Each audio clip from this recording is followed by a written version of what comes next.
One of the other criteria that a developer has to meet is they have to demonstrate that there are no archaeologically significant sites on the area where they're proposing to build.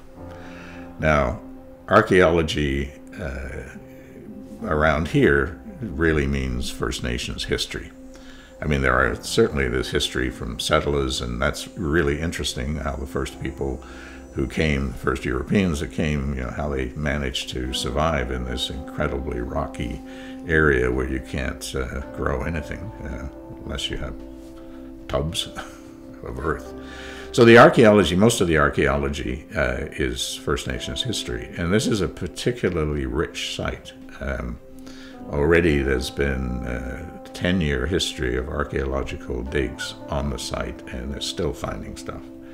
Some of the earliest findings were a 12,500-year-old stone arrowhead, this is Paleo-Indian. This is like at the time when the ice was receding, and the people followed the ice north because that was where a lot of the interesting game was along the edge of the ice shelf. So this is way back. This is like any history prior to that got scoured away by the ice during the Ice Age. So this is about as far back as you can go. And then there's almost every stage from there on, there's artifacts that give you a layered history. So this is a place, and probably because of the falls, the fish will be coming up the whole Otonabee River from Lake Ontario, and they get to the falls and they hesitate because they got to figure out how they're going to get around the falls, and so it's prime place to catch fish. And so what appears to have been a favorite summer camp for First Nations people over thousands and thousands of years. So there are 14 different archaeological sites that have been identified on this one piece of property. Most of them are right along the edge of the water, because the level of Stony was raised when the Trans-Severn system was created.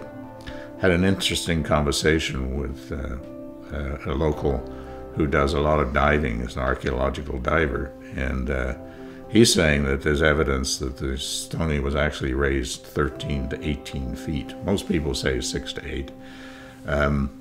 Because he's seen stumps that have been cut off, that deep down below the water, suggesting that, in fact, so the point is, when you raise the level, you drown a lot of the interesting archaeologies under the water. But there's evidence right along the shore that people have lived there for thousands of years.